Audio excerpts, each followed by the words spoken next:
can do my hand. Yeah. Yeah. I like lost my stage. Straight up.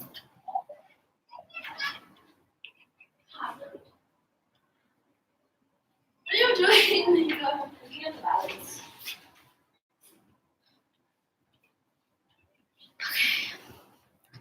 Are we live right now? Oh, we are live. Is anyone watching? Oh yeah, no one's watching. Okay.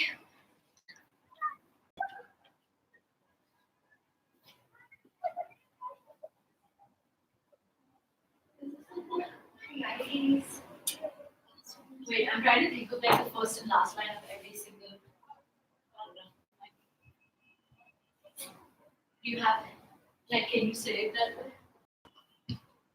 Can I say it that way? Like, do you know the first line of every of them? Can you like say it right now? First line is imagine we're visiting a prison. Then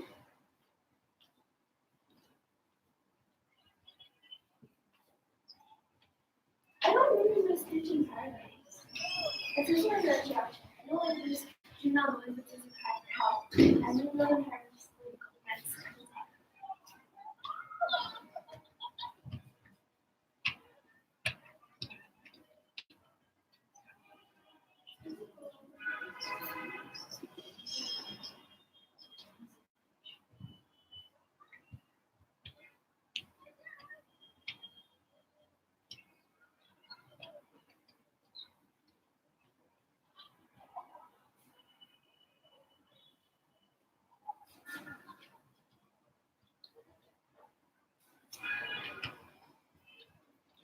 Hi. I'm good.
Are you listening?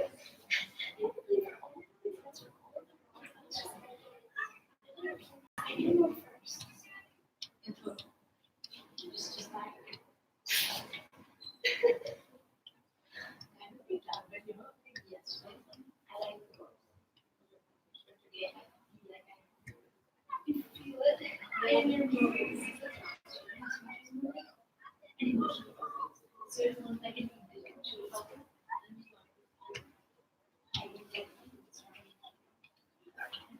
Hi. You're last. No funny. You have a lot of time now. Do you think the debate went well? Yeah. You guys were actually really good because the people we debated against yesterday, they were really different. Sophie and their style of debating was different. Like you guys was more similar to us. Like you gave like an area and then you gave an example. They gave like case studies. So it was pretty like different. So we thought it would be like that, but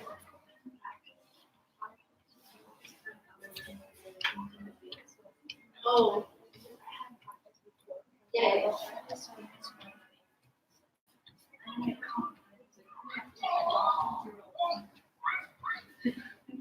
I will look at my case. I think it was good. Was the teacher like this with you? The judge? Yeah. I don't know. What does he teach? Oh, he teaches PA. Oh, very good.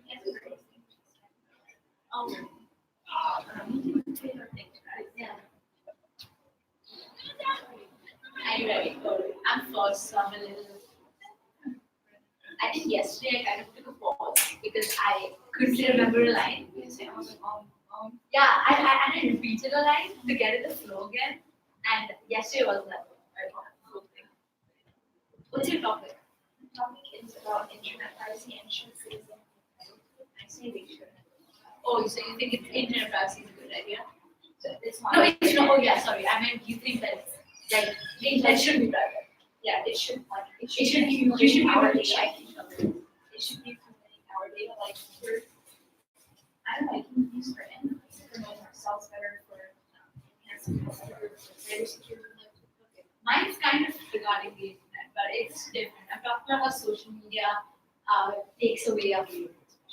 Because like a lot of we think that social media increases our freedom because we can tweet anytime, we can say anything anytime. But I'm giving you the opposite, like how it's bad. Hi.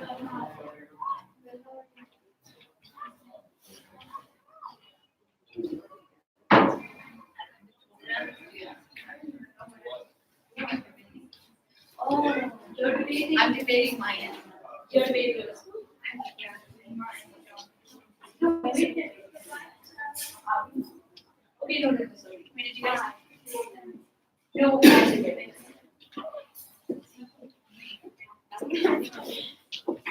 Hi. Hi. Sorry. I'm good and you? I was here at 2:30 for the date. Are you doing it around that? No. What about you? Yeah, you're so excited. Oh my god, that's so long.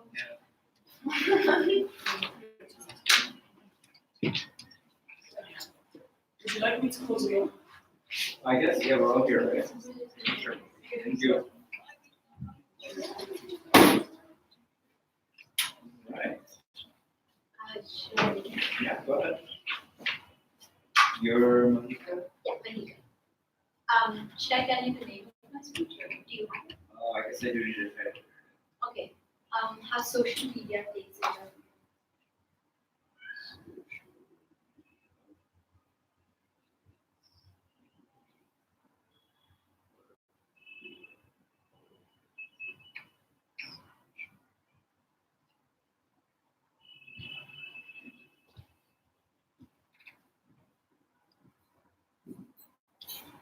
Growing up, I remember watching an advertisement on television over and over again, never tired of it. This simple ad for a telecom company left a profound impact on me. In a rural village in India, a group of children huddled around a small phone, their eager faces staring at the screen. Miles away from any institution, this phone had become their teacher, classroom, and school all in one. As a child, I vividly recall the gooseflesh I had every single time I thought of the power of the internet and the ability it had of connecting people everywhere. An idea can indeed change your life. All those years ago, the internet was built with the aspiration and inspiration to democratize society. Social media was created to bridge the gap between the millions of disenfranchised people whose voices were lost in the crowd. Social media aimed to be the way through which people could make their voices heard and speak about anything and everything that they wanted. If you had something to say, you could say it. The internet would make sure of that. If you had any information you wanted, the knowledge could reach you, and no power could stop it. While the concept of free expression had existed for centuries and has been an integral part of our society, these platforms truly redefined what it meant.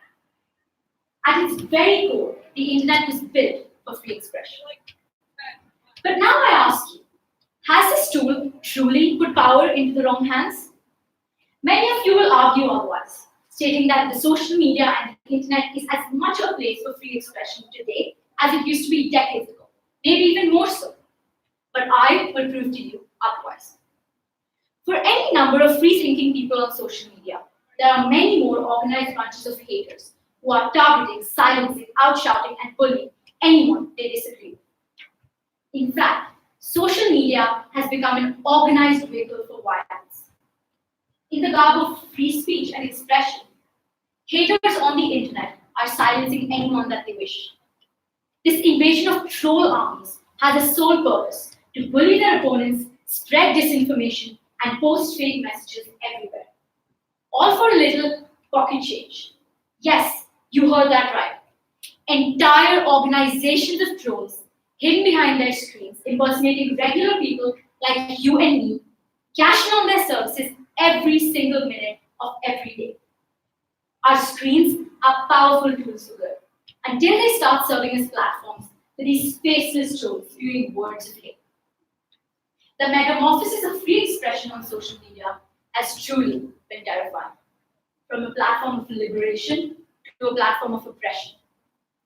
And where there is an opportunity to encash, in swoop the hungry tech organizations with their algorithms, changing the game entirely. Algorithms and AI have made sure that we are monitored and mapped, and who we like and what we follow is fed to us over and over again in a cycle. Little by little, we have walled ourselves into this echo chamber of similar thoughts and views. These power-hungry bots, hidden behind their screens, have successfully manipulated the backends of all of our favorite social media applications and subconsciously altered and influenced us in ways we cannot even fathom. Entire business models of tech corporations have been run on these very algorithms to generate more data and revenue. Elections have been won, fake news has been popularized, and violent agendas have been pushed on the backs of this. Gone are the days of social media being a place to democratize society and encourage multiple viewpoints. Algorithmic manipulation has officially taken over. But what's worse is when virtual violence comes into the real world. In May 2017 in India, a chain of shocking texts circulated on WhatsApp, a popular messaging platform. These messages pointed fingers at several members of the local community, calling them out for heinous crimes such as child abduction and organ harvesting. Spreading like wildfire, soon these weren't just a series of texts anymore. They had become reality. Dozens of lynchings took place around the country. Innocent civilians were targeted, and all because of a few simple social media interactions. A false rumor had cost countless lives. In a study published by Gabriel Wyman, a renowned professor of communications and a terrorism expert, Wyman stated that nearly 90% of all organized terrorism activities take place via social media. Platforms such as YouTube, Twitter, and Facebook, and other internet forums work as a way to spread messages, to regroup, and to gather more intelligence. The infamous terror organization ISIS has used more than 100 sites to spread their messages in the ways of violent beheading videos, threats, etc. And their social media presence is truly terrifying. Countless other organizations, such as Al-Qaeda and Boko Haram, have used their online presences for one sole purpose: radicalization. But now you may ask, what can we do to ensure that the freedoms of these social media platforms are not misused? There is no simple answer to this tech and social conundrum, but we can begin by the creation of a set of standards or regulations that social media companies must sign up for. In partnership, governments around the world must ensure that they enforce a basic common policy change to ensure that the internet does not become a tool for money power or manipulation. Another interesting angle to this is community moderation. UN Special Advisor David Kane proposes the involvement of communities, non-profit organizations, and social groups to bring in more transparency and the application of fundamental human rights as a standard. What this translates to in terms of actionables is a good, healthy debate that we all should be having on these social media platforms. Social media, my friends, is a value neutral tool. How you use it influences the effect it has on you. If the voices of hate are allowed to harness the power of these platforms, the result is violence. But if we use it for greater common good, we can even write the constitution of a country together. Thank you.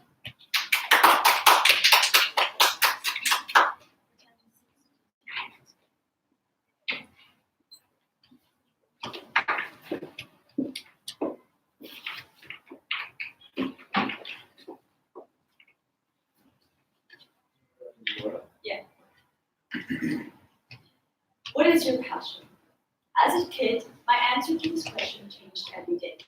One day it was turtles, the next dancing, and maybe in a month's time it would be dolphins. Nowadays, my answer to this question is a little different. I can't seem to come up with an answer at all, no matter how many times it's asked. We are constantly under fire. Go to a university that offers something you're passionate about. The only way to feel fulfilled in your career is to work for something you're passionate about. Passion this, passion that. If you do a quick search on Google on just the word passion, you get no less than 2 billion hits. But does anyone know what passion means? What it implies? Passion has seemed to become the go-to answer for almost anything. Take this for example. I was asking around for some ideas I could write a speech about. The answer I got was astonishing. I was told to write something I was passionate about, which is exactly what I did. I wonder, why do we constantly have to be on the lookout? We spend so much time looking and not enough time simply living. Chase your passion. Multiple times I've heard this advice dished out as motivations by my relatives. After their persistent interrogations about universities, I tend to give them a blank stare. I'm usually thinking about how I'm going to answer the question. I could go two ways. I could give them the answer they want, list some pretty well-recognized universities, even throw in a few Ivy Leagues to really impress them. Or I could be brutally honest. I usually go with the latter, which, just like clockwork, is followed by the very original advice involving, you guessed it, passion. Is this advice really as inspiring as it seems on Pinterest boards? The answer is no. If you take this advice literally, it makes it seem like there is only one passion to find. This makes it harder for you to stay motivated, as you have a closed mindset and we're led to believe that finding your passion would be a simple chase and grab. According to Stanford researchers in 2017, following this advice could even make you less successful. In a study, they gathered over 400 students who were interested in a variety of topics, including STEM, science, humanities, and the arts. These students were given materials like papers and videos on the varying subjects. Students who were deeply passionate about one subject were unable to stay motivated to finish the rest. In this scenario, their passion was a distraction. Passion has become a distraction from us and limiting us to explore our different interests. Perhaps I want to submerge myself in the world of business, but that doesn't mean I have to stop thinking about journalism. We are all in a hurry to find a passion that we believe will automatically arrange our future. It will clear all our confusion. But it's a lot harder than that. According to a study done by the Journal of Vocational Behavior in 2007, this advice only results in higher numbers of students feeling lost and confused. Students are left gasping for air as they are submerged in a world of decisions they seem to have no control over.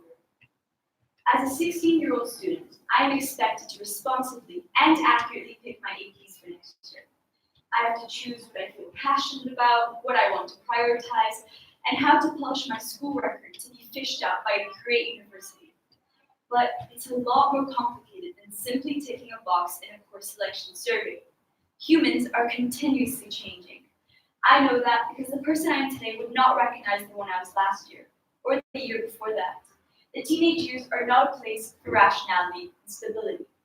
In fact, according to the University of Rochester's Medical Center, The prefrontal cortex, the area in the brain responsible for making these decisions, does not fully develop until the age of 25. So finding passion may seem like a solution, but it's really a puzzle, an extremely difficult puzzle with missing pieces. We all deserve to give ourselves a break from this pressure. In the world of business, failure is common. In the world of passion, it's taboo. The idea around passion makes it seem like passion can only be a success. This summer, I took an entrepreneurship course at IE University and found out that 90% of all startups fail. A similar article dating back to Harvard Business Review in 2018 highlights the importance of failure for well-known companies like Google. The business strategy, intelligent fast failure, mimics exactly what failure can do to help people succeed. Intelligent fast failure is when a company purposely releases an unfinished product to the market so it can fail early. This way, they can make adjustments tailored from the feedback of their audience without investing too much money. The more they fail, the more feedback they receive, and the more likely they'll be able to create a successful product for the market. If we move away from the idea that passion is your winning lottery ticket, we can use intelligent fast failure to explore different interests, knowing they might fail. So, if you were to find your passion, you'd have to ask yourself, what is a passion? I can tell you what it's not. A passion is not something you think can be safe or responsible for the future. It's not something that's profitable or held in high esteem, and it's certainly not something that makes you feel like an adequate child for your parents to brag about over brunch, because as parents, they'll always find an excuse to brag about you. A passion does not need to be defined, and it certainly doesn't have to be a singular. As surprising as it may seem, your passion won't occur to you in a giant illuminated neon sign. But perhaps one day you may find a small sticky note with an interest that's calling your name. It'll be followed by another and another one after that. It's your choice if you let them pile up or leaf through them one by one. Thank you.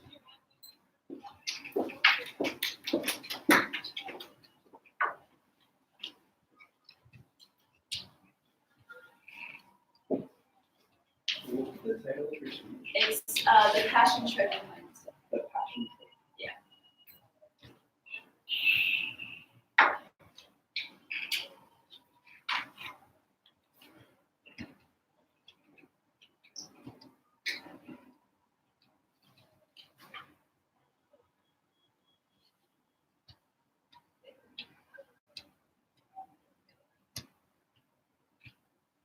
The title of your Just juvenile delinquency is a cry for help.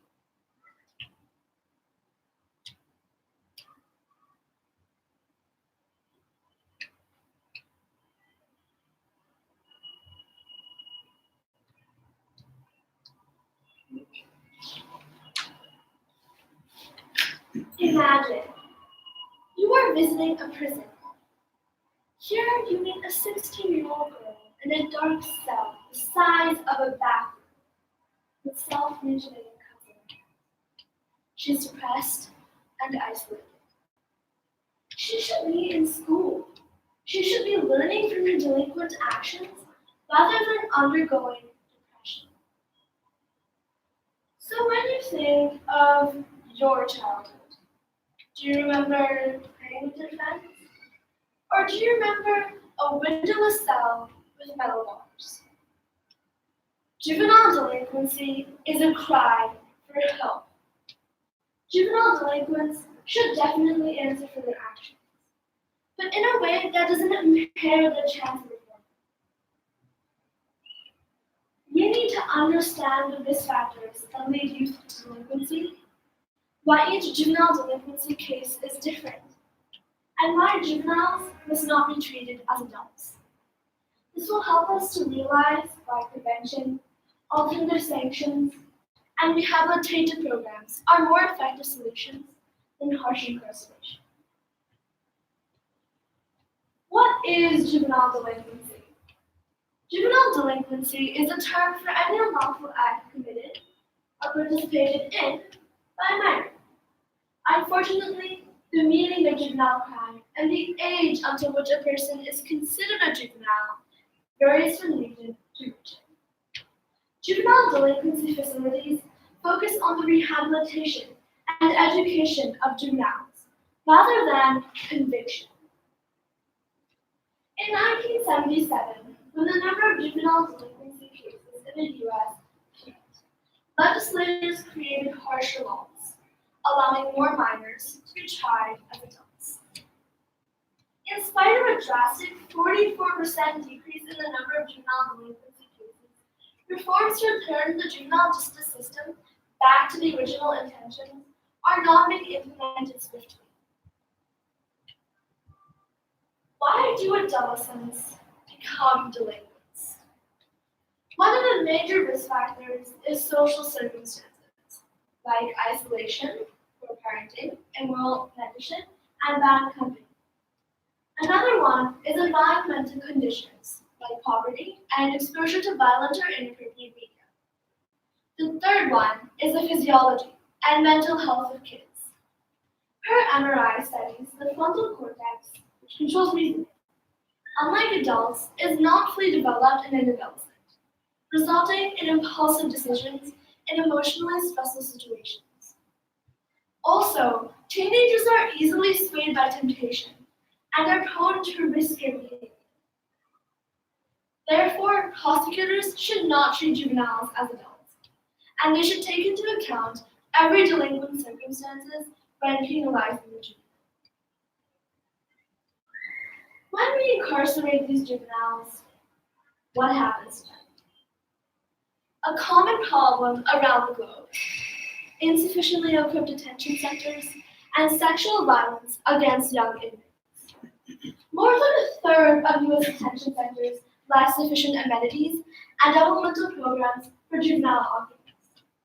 Also, a fifth of sexual violence victims in prisons were adolescents because they were not separated from adults. At the same time, solitary confinement exacerbates a juvenile's mental and physical health, affecting the development of their moral compass.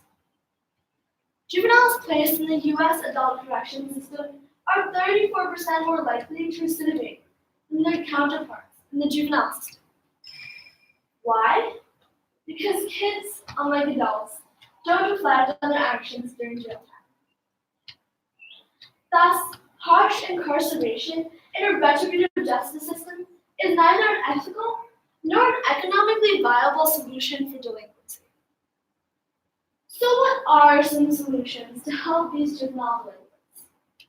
Circumstances, actions, beliefs, and mental health issues of a juvenile often go unrecognized by the adults around them. Families and societies must have a safe environment for adolescents with two-way communication. Parent management training and home environment evaluations can ensure non-abusive yet firm juvenile supervision. A community-based service strategy, the multifaceted background program, has seen success in Milwaukee, Wisconsin. Here, local authorities, family members, and the juvenile jointly create identity plan. Relying on data about health and performance before and during incarceration, the program enables early intervention. It promotes rehabilitation by giving preference to sanctions like juvenile detention and house arrest, which provide the juvenile with a humane environment of communication and interaction. But do these juvenile correction solutions work? Yes, they do. Of the many examples, 15-year-old Jason Wing, convicted of armed robbery and hustling. At the Texas Youth Commission Juvenile Facility, Jason was motivated to receive his GED and pursue a master's in business and science. Now a successful entrepreneur, he connects previously arraigned juvenile delinquents with successful business executives, helping them to ameliorate their lives. While the 12-year sentence held Jason accountable for his actions, the supportive programs helped him transform his life and that of other juveniles. I'm not saying that these juvenile delinquents shouldn't be punished for their actions. I am saying that punishment should not limit their success. For a safe community and a promising future, let's prevent juvenile crime and help the rehabilitation of juvenile delinquents. After all, John Malloy once said, hurt people, hurt people. Heal people, heal people. Thank you.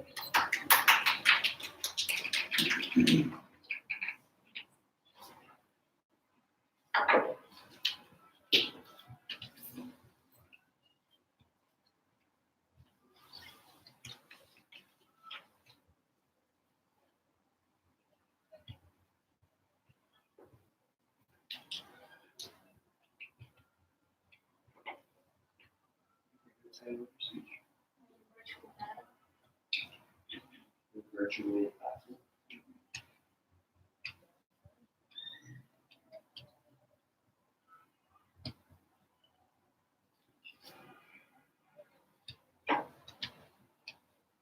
As I was researching on the internet, specifically how to write an interesting introduction to a speech, I thought to myself, perhaps Google is taking this search and integrating it into a profile that they have created of me. Judging by this fact, it seems now that I have become a part of Google, and they're most likely selling this information to other major corporations as I am speaking. So, the old saying, you know yourself better than anyone else, might become obsolete as the internet evolves and obtains more information about us. With abuses of databases such as Cambridge Analytica, using data analysis to manipulate processes such as elections through advertising, some may argue against the internet monitoring information and monitoring information flow. Yet, this just might not be as much of a negative concept as it seems at first glance. Maybe taken aback by my statement. Of course, we all know the book 1984 by English author George Orwell. In his famous novel, Orwell describes a society in which citizens are under constant surveillance by their government, a world that is to be avoided at all costs, as we all essentially have a need for privacy at different degrees. After all, we want their every move tracked by the government. Ultimately, this is a dystopian novel, and we should bear in mind its warnings. While the concept of privacy might vary from one person to another, according to Merriam-Webster's Law Dictionary, the definition of privacy is, quote, freedom from unauthorized intrusion. What if intrusion wasn't authorized? Then the question becomes, when should we give up our privacy to the internet? What would it cost us to sacrifice our right to isolation from public scrutiny, for maximizing cybersecurity and enhancing healthcare? What if we knew our information was being accumulated? Let's take Google as an example. Google has a service called Google Food Trends that tracks outbreaks in a region and reports the information to clinics. The service dynamics are based on analyzing search history patterns and synthesizing searches to track the outbreaks. Yuval Noah Harari, author of Homo Deus, a book encapsulating the agenda and future of humanity, mentioned that the service, even with certain limitations, such as not reading private emails of individuals, is capable of knowing when an outbreak is on the rise roughly 10 days before any other conventional health service. But the key to actually putting the service into use is by implementing our information into databases such as Google.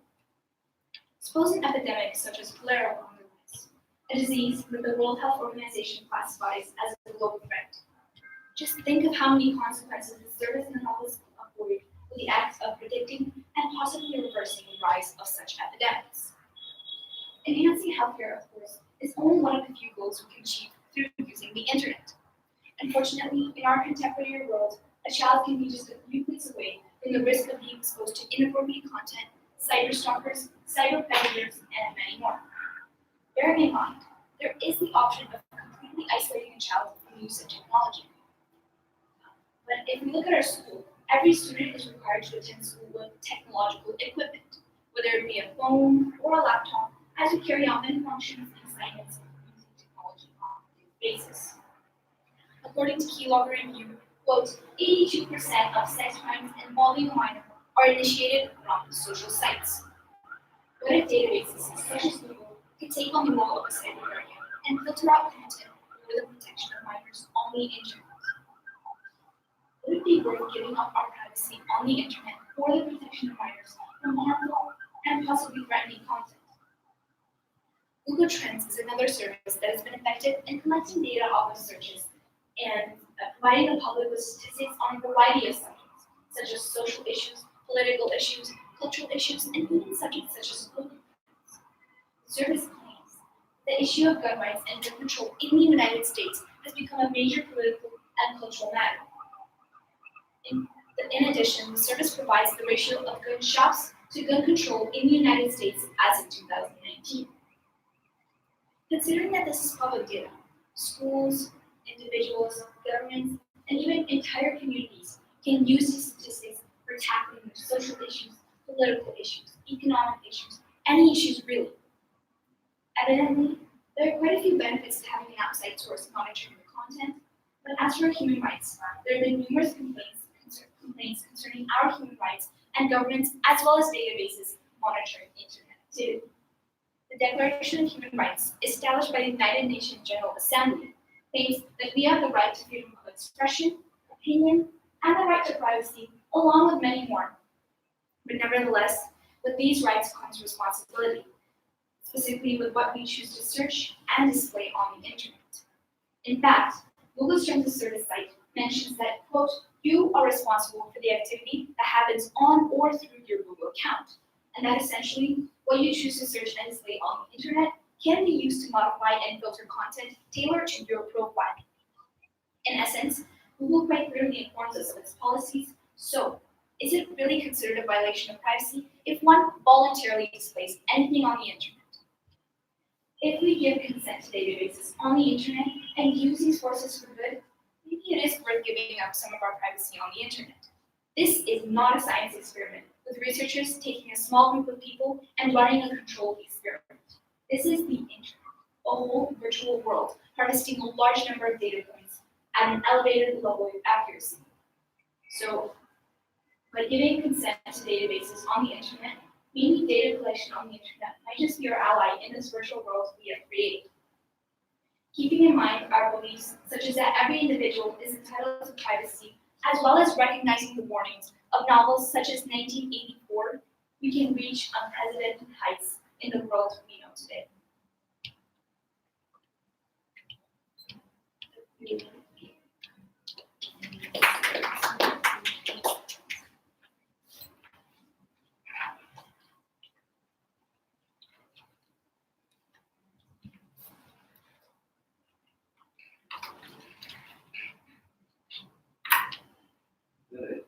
Yeah.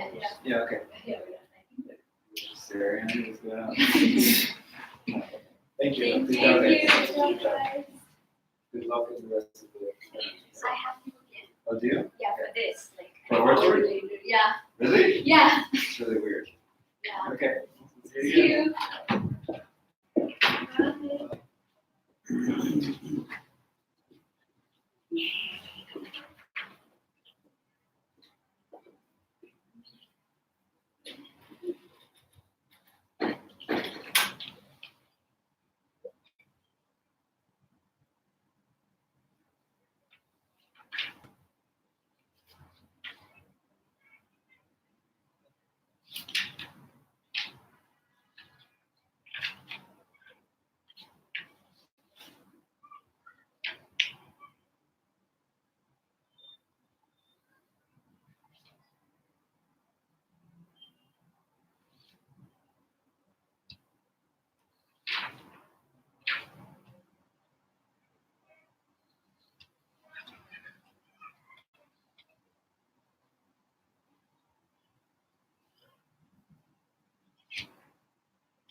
Is this flight done?